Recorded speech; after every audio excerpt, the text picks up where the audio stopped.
Hello. Hello. How are you? I'm really well, thank you. Thank you for coming. Pleasure. What's your name? Carrie. Hi Carrie, and where are you from?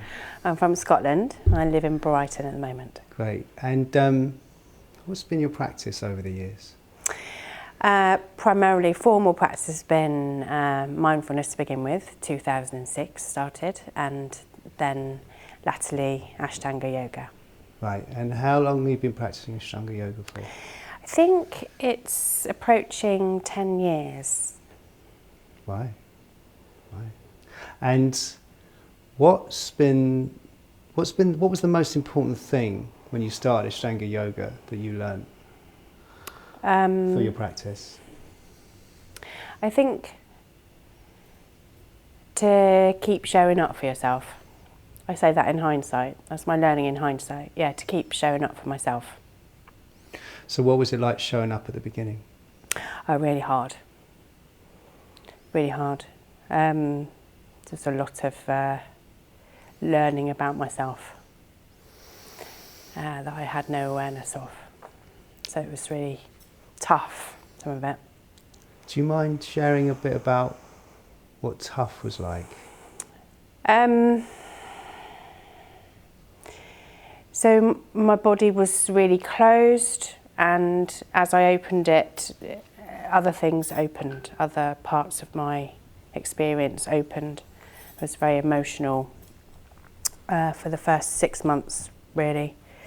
And it was tough to experience that, and the toughness in my body was very tight, so I had to literally physically move parts of myself quite often, but also tough to expose myself in that way, and to keep showing up for myself in that way, and experience the difficulty in the emotion and in my body. So there was a lot of emotional stuff that you first had to contend with. Absolutely, yeah. Yeah. How did that change as you went from beginning to developing a practice? I think there was something about becoming independent again, almost. I left home when I was 16 and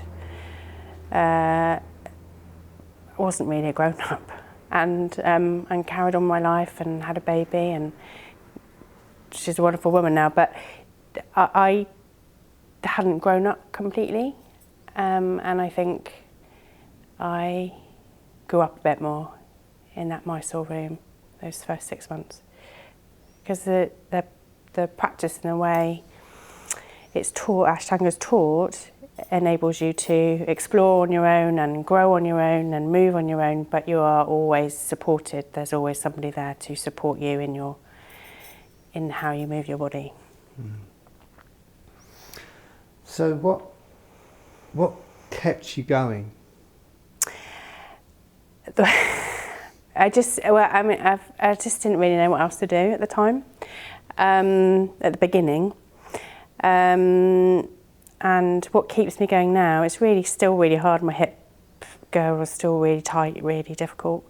But I know that the metaphor that is to have this reflection of yourself really supports me in the way I make decisions and my life. And so at the moment I'm very stuck in my practices and stuck in my life, so I know I need to practice to move through that, and that will help me make the decisions. Do you mind me asking about how your mindfulness practice before you began Ashtanga yoga helped you to did it have this kind of help in the way that it helped you move? It definitely did. At that time, definitely did support me really significantly, but it wasn't as powerful as the Ashtanga practice. But maybe that was timing. We can't know. But I do remember very clearly the mindful movement practice that we did was Qigong, and I really, really loved that. That was actually really helpful. so that was my mindfulness practice back in 2007. That was part of my mindfulness practice. I think it's the thing is about sitting practice is that you're just sitting and there's no movement. And with Ashtanga, you're moving. I mean, the breath is moving when you're being mindful, but there's something much more profound about moving your whole body to enable you to move through life and engage with life, for me.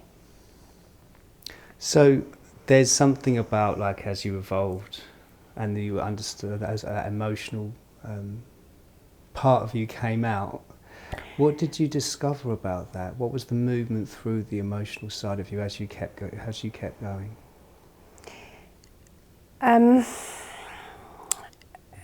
It was really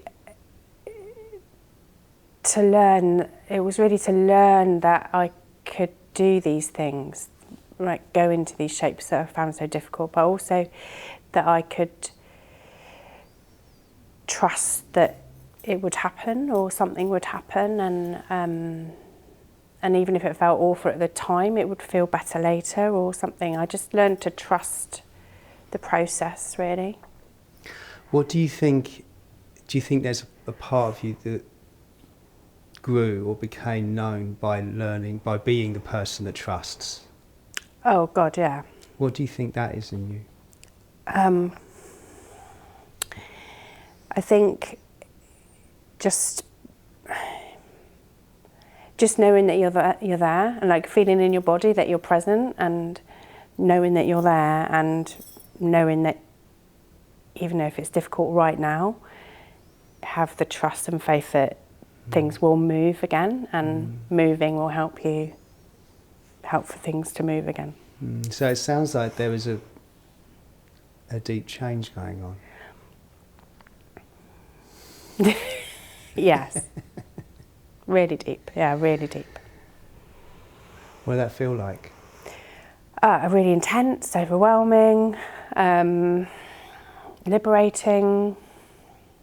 And I was really blessed, had amazing people around me to support me in it. That's really important, right? Really. Yeah. Yeah.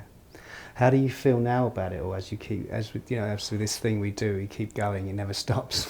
I mean, it's been hard with the changes with the pandemic and the lockdowns and different ways of practicing, different ways of working, and life's different, and it's been difficult to integrate it all again. I've forgotten the question, sorry.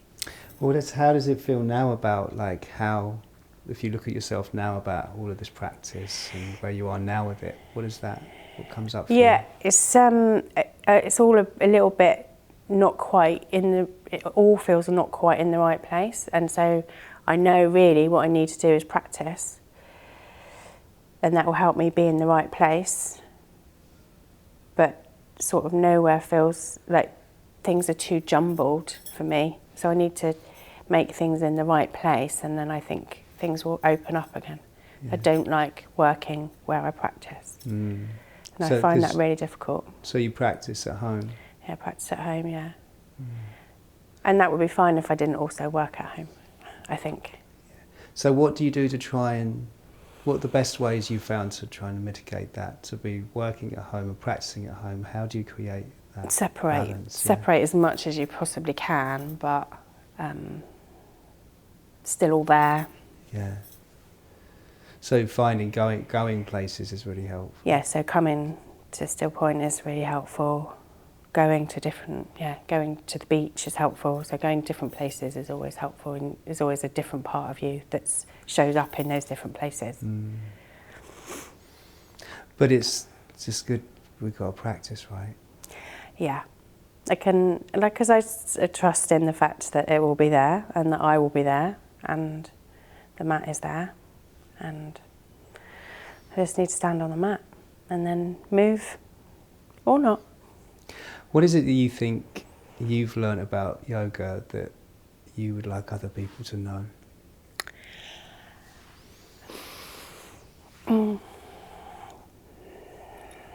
Ashtanga yoga that it gives you the opportunity to have faith and independence in yourself and know that you're an independent being and that you can make choices that align with exactly who you want to be. Beautiful. Thank you, Carrie, for your time. Welcome.